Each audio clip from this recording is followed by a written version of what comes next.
Hi, historians. I started recording and then my computer glitched, so we're just going to go over what we have here because I want to go over the study guide with you. So, your test is either going to be on Tuesday or Wednesday of not this upcoming week, but the next week. So, the week starting with the 26th, that's the week that's going to have our test. So, I wanted to go over the study guide for those of you who watch this so that way you have an idea of what's going on, or if you have any questions, hopefully this will help answer those. So let's get into it. So right here, the first estate is the clergy, like in our triangle closest to God. The second estate is made up of our nobility, which are, wealthy people, also known as the aristocracy. The third estate is the common people, which is also known as the peasants and bourgeoisie. And these three estates would meet at the Estates General, which was the governing body of France. And remember, it hadn't been called since 1614. When the third estate gets locked out, they create the tennis court oath, which is the pledge to fight until there is a new constitution. The Constitution of 1791 was created by this National Assembly, but it was poorly received. It had a limited monarchy. It said you had to be wealthy in order to make laws, that type of thing. The nobles are the second estate, friends of the king. We're just reiterating what these classes are because they were very important. The commoners is just another name for peasants and bourgeois. And the estates is just a name for the different classes of people. So instead of saying high class, middle class, low class, or whatever, they called them first estate, second estate, third estate. The bourgeois are people who were merchants or skilled laborers. Robespierre's family, they were bourgeois. Bastille Day is the French Independence Day, and it took place on July 14th, 1789. These next few terms are part of our political spectrum.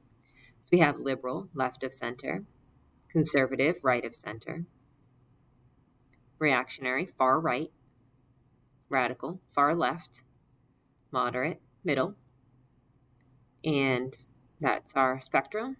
Remember, the revolution starts conservative. When we get to the Constitution of 1791, that's moderate. When the Paris Commune or sans-culottes break off, that would be more liberal. And then when they do the Reign of Terror, that would be radical. The Enlightenment is a scientific movement where we're trying to understand life and the idea that all men are created equal, so that you're not born into a class, that everyone has the ability to learn and understand things about life. Nationalism, we talked about with Napoleon, which is the pride in your heritage, traditions, and culture. The guillotine is a device used for execution. All right, back to typing. The Directory is a weak government, make it bold, weak government established after the Reign of Terror. It had 5 directors, and it was very bad.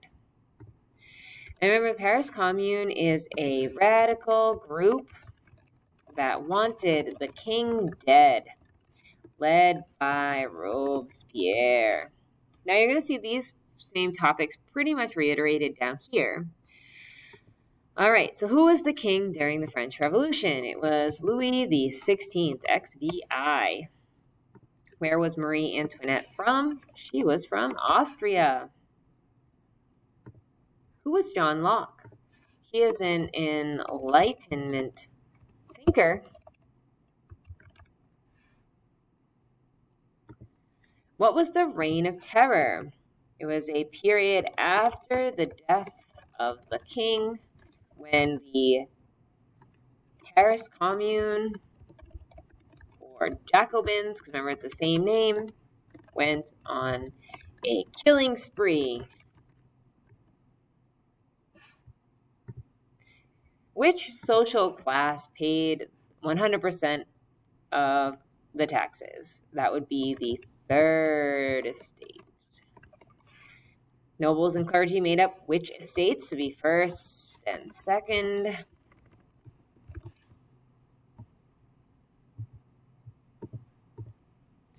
What did the Declaration of Rights of Man and the Citizens state?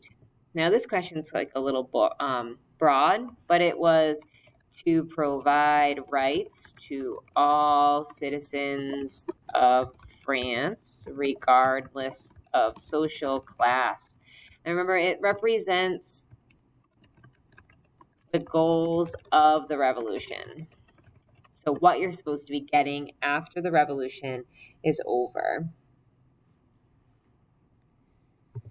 Who pushed for equal rights in France? That would be Olympe de Gouges. Olympe, forgot the P. De Gouges, or I see I'm spelling everything wrong. Who made the laws according to the Constitution of 1791? And that would be wealthy men. Because remember, you had to have money in order to be in that governing layer that made laws in that Constitution. Which radical group wanted the king dead? So this would be either the Paris Commune, which is also called the Jacobins. Who did Maximilian Robespierre want dead? He was the leader of the Jacobins, so he wanted the king dead. Who did the National Assembly go to war with? So remember, the National Assembly represents the revolutionaries, so they went to war with Austria. What were the names of the two sides at King Louis's trial? They were the Jacobins and the Girondins.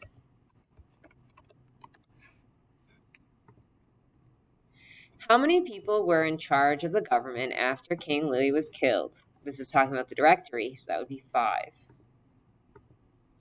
Who ended up taking over France? And I believe that would be Napoleon.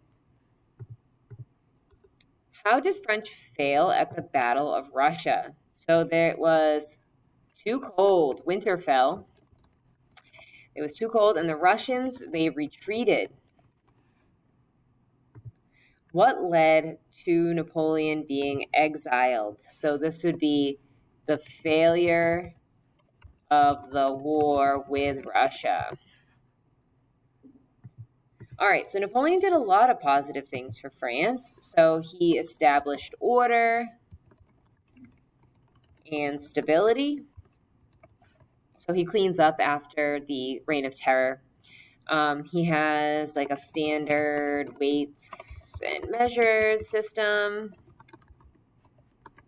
You could talk about his civil service exam. There were so many more things. And what country originally inspired France's Revolution? That would be the American Revolution. All right, so this question, was the French Revolution a success or a failure? So this is a personal idea, but here's some points for each. So if you want it to be a success, you could talk about how the revolutionaries brought an end to the 3-estate system. It is going to foster the growth of equality in France, definitely. By breaking up, it ends the monarchy, which is one of the main goals. Male suffrage does exist. And many more things that we will discuss in class. Some of the brief failure list here would be the fact that a lot of people died. The Reign of Terror itself. One of the main failures is that it leads to Napoleon taking over. And he was a tyrant or a dictator. And then it eventually led to the monarchy being reinstated, which is kind of a failure. All right, I hope that helps you fill in your study guide a little bit. Hope you have a great day, and please email me if you have any more questions.